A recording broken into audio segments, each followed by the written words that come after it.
it really helped for the Asia Cup, and I think it's gonna be a great and exciting Asia Cup for us as a team.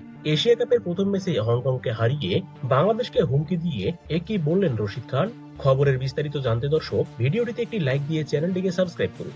Asia কাপের উদ্বোধনী ম্যাচে আজ Hong Kong এর বিপক্ষে টসে জিতে আগে ব্যাট করার সিদ্ধান্ত নেয় আফগানিস্তান। এদিন সাদেকুল্লাহ আদালের ৭৩-এর পর ব্যাট হাতে ঝড় তুলে ২১ বলে ৫১ রান করেন আজমতুল্লাহ মুরজাই। এছাড়াও মোহাম্মদ নবী ৭৩ রানের ইনিংস খেলে শেষ পর্যন্ত নির্ধারিত ওভারে ১৮৮ রানের পুঁজি দাঁড় করায় আফগানিস্তান। জবাবে খেলতে নেমে শুরু থেকেই ধুঁকতে থাকে হংকং। আফগানিস্তানের বোলিং তোপে পড়ে একের পর এক উইকেট হারাতে থাকে হংকং। শেষ পর্যন্ত আফগানদের নিয়ন্ত্রিত বোলিংয়ে বড় জয় নিয়ে মাঠ ছাড়ে রশিদ নবীরা।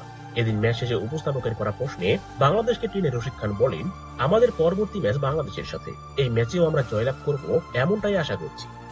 কেননা বর্তমান সময়ে আমাদের দলের সবাই বেশ দারুণ ফর্মে আছি। ব্যাটে বলে শতভাগ উজাড় করে দিচ্ছি আমরা। তাই আমার বিশ্বাস বাংলাদেশকে আমরা বড় ব্যবধানে হারিয়ে সবার আগে সেমিফাইনাল নিশ্চিত করব। তো দর্শক, তবে কি রশিদ খানের কথাই সত্যি হবে? বাংলাদেশকে কি বড় ব্যবধানে হারিয়ে দিবে আফগানিস্তান? কি মনে হয় আপনাদের? অবশ্যই কমেন্ট করে জানিয়ে দিন। এ নিয়ে আপনার মূল্যবান মতামতটি ভিডিওর কমেন্ট বক্সে। ধন্যবাদ।